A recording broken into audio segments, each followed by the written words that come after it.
سورہ البقرہ آیت نمبر 138۔ اعوذ باللہ من الشیطان الرجیم، بسم اللہ الرحمن الرحیم۔ صبغۃ اللہ، اللہ کے رنگ میں رنگ جاؤ۔ صبغۃ اللہ، اللہ کے رنگ میں رنگ جاؤ۔ یہودیوں کے ہاں دستور تھا کہ وہ غسل دیتے تھے بچے کو اور اس آدمی کو جو ان کے دین میں داخل ہوتا تھا، اور پھر کہتے تھے کہ یہ یہودیت میں رنگ گیا ہے، یہودی رنگ اس پر چڑھ گیا ہے۔ یہی دستور عیسائیوں میں رائج ہو گیا۔ عیسائیوں کے ہاں بچے کو پیدا ہوتے ہی ایک رنگ میں رنگا جاتا ہے، ایک رنگین پانی میں غسل دیا جاتا ہے۔ عربی زبان میں اسے کہتے ہیں استباغ، حمزہ صاد طا با الف اور غین، استباغ۔ اور عیسائیوں کی اصطلاح میں اسے کہتے ہیں بپتسمہ۔ بپتسمہ، بپتسمہ کا مطلب ہے کہ بچے کو عیسائی رنگ میں رنگ دیا جائے، اس رنگین پانی میں غسل دیا جائے۔ ان کا عقیدہ یہ ہے کہ پیدائشی طور پر انسان گنہگار پیدا ہوتا ہے۔ اسلام کیا کہتا ہے؟ کل مولود یولد علی الفطرہ ثم والداہ یحودانہ او ینصرانہ او یمجسانہ۔ انسان فطرت سلیم پر پیدا ہوتا ہے، معصوم، پاک، صاف، پھر اس کے والدین اسے یہودی، عیسائی یا مجوسی بنا دیتے۔ مطلب کہ پیدائشی طور پر انسان پاک، صاف، معصوم، کسی گناہ میں مبتلا نہیں ہوتا۔ اور عیسائیوں کے ہاں انسان پیدا ہی گناہ گار ہوتا ہے، اور اگر اسے عیسائی رنگ میں نہ رنگا جائے تو پھر حضرت عیسیٰ علیہ السلام کے کفارے سے بھی اس کو فائدہ نہیں ہوگا۔ یہ کہتے ہیں کہ عیسیٰ علیہ السلام سولی چڑھ گئے تھے اور پوری عیسائیوں کی طرف سے انہوں نے قربانی دی، اب عیسائیوں کو اللہ تعالیٰ جنت دے دیں گے کیونکہ ان کے تمام گناہوں کی پاداش میں عیسیٰ علیہ السلام سولی چڑھ گئے۔ وہ یہ کہتے ہیں کہ جب بچے کو پیدائش کے بعد غسل نہ دیا جائے تو پھر عیسیٰ علیہ السلام کے کفارے سے وہ فائدہ نہیں اٹھا سکے گا، اس کی بخشش نہیں ہوگی۔ تو پیدائشی طور پر گویا کہ انسان گنہگار پیدا ہوتا ہے۔ یہ ان کا واہیات عقیدہ ہے۔ اللہ تعالیٰ نے فرمایا کہ یہ فضول قسم کی بات ہے۔ صبغۃ اللہ، اللہ کے رنگ میں رنگ جاؤ، اسلام کے رنگ میں رنگ جاؤ۔ ومن احسن من اللہ صبغۃ، اللہ کے رنگ سے بہتر رنگ کس کا ہوگا؟ یہ با محاورہ ترجمہ ہے۔ ومن احسن من اللہ صبغۃ، اللہ کے رنگ سے بہتر کس کا رنگ ہوگا؟ لفظی ترجمہ ومن، اور کون ہے، احسن زیادہ حسین، زیادہ اچھا، من اللہ اللہ سے، صبغۃ رنگ کے اعتبار سے، کون ہے زیادہ بہتر اللہ سے رنگ کے اعتبار سے، یعنی اللہ کے رنگ سے زیادہ بہتر رنگ کس کا ہے؟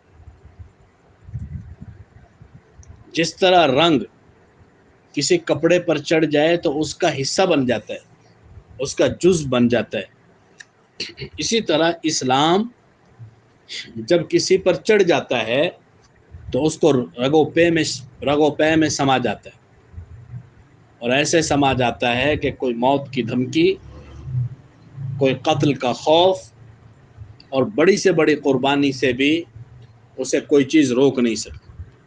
اوپر بیان کیا نا صحابہ کے بارے میں، اوپر کی آیت میں فَإِنْ آمَنُوا بِمِثْلِ مَا آمَنْتُمْ بِهِ فَقَدِ اهْتَدَوْا، کہ اگر دنیا کے انسان صحابہ کی طرح ایمان لائیں گے تو ہدایت پا جائیں گے۔ صحابہ پر اسلام کا رنگ چڑھ گیا، اور اللہ کے رنگ سے بہتر رنگ کس کا ہو سکتا ہے؟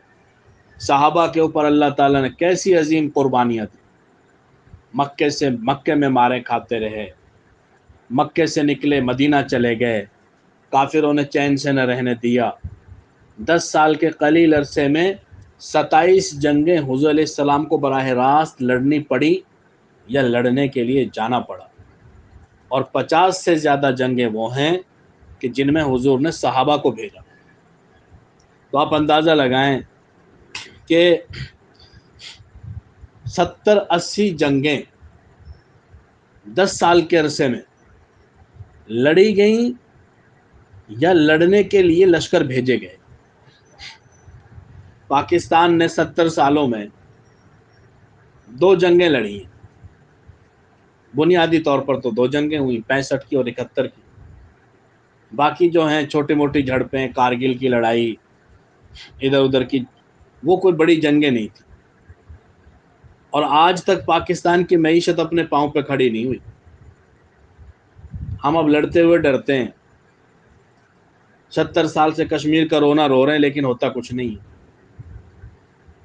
روز اپنا یہی رونا روتے ہیں، ہماری معیشت معیشت معیشت، مر گئے، کھپ گئے، ڈالر کم ہو گئے، زیادہ ہو گئے، روز کا کام۔ جس قوم نے ساری انسانیت سے مخالفت مول لے کر مقابلہ کیا ہو، 80 کے قریب جنگیں لڑی ہوں یا لڑنے کے لیے سفر کیے ہوں، کیسے رنگ چڑھاتا ان کے۔ اور بعض دفعہ تو ایسا ہوا غزوہ احد میں 70 مسلمان شہید ہوئے، 70 سے زیادہ زخمی ہوئے، اور اللہ کے نبی نے اعلان کر دیا کہ ہم نے ابو سفیان کے پیچھے جانا ہے، کہیں وہ پلٹ کر وار نہ کرے۔ جو کل کی جنگ میں شریک تھے اور زخمی ہوئے تھے وہی ساتھ جائیں گے۔ ان 70 زخمیوں کو لے کے اگلے دن چل پڑے۔ 15 شوال کو جنگ ہوئی غزوہ احد، 16 شوال کو حضور ان کو لے کے چل پڑے۔ مدینے سے 7-8 میل دور جا کے حمراء الاسد کے مقام پر 3 دن پڑاؤ ڈالا، پیر منگل بدھ۔ کافروں کے اوپر روب پڑ گیا، معبد خزائی نے کردار ادا کیا۔ اگرچہ کافر تھا لیکن مسلمانوں کا ہمدرد تھا۔ ابو سفیان سے کہا حضور لشکر جرار لے کر آ رہے ہیں، اگر اپنی خیر مناتے ہو تو بھاگ جاؤ۔ ابو سفیان ڈر گیا اور واپس مکے آ گیا، لڑنے کی ہمت نہیں ہوئی۔ حالانکہ وہ جنگ جیت چکے تھے، اگر چاہتے تو مسلمانوں کا مکمل صفایا کر دیتے، لیکن حضور علیہ السلام کے اس جنگی اقدام کی بدولت ان کے اوپر روب پڑ گیا اور بھاگ گئے۔ کتنی بڑی قربانی کہ جو لوگ کل زخمی ہوئے، 70 شہداء میدان جنگ میں پڑے ہوئے ہیں، مدینے میں کوہرام مچا ہوا ہے، لیکن عین اس حالت میں جنگ کے لیے پھر تیار ہو جاتے ہیں۔ یہی ہے اسلام کا رنگ۔ ومن احسن من اللہ صبغۃ، اللہ کے رنگ سے بہتر رنگ کس کا ہو سکتا ہے۔ ونحن، اور ہم، لہو، اسی کے لیے، عابدون، عبادت کرنے والے۔ یہودیوں کا ایک وتیرہ تھا، وہ اسلام لاتے نہیں تھے اور طرح طرح کے فضول اعتراضات کیا کرتے تھے۔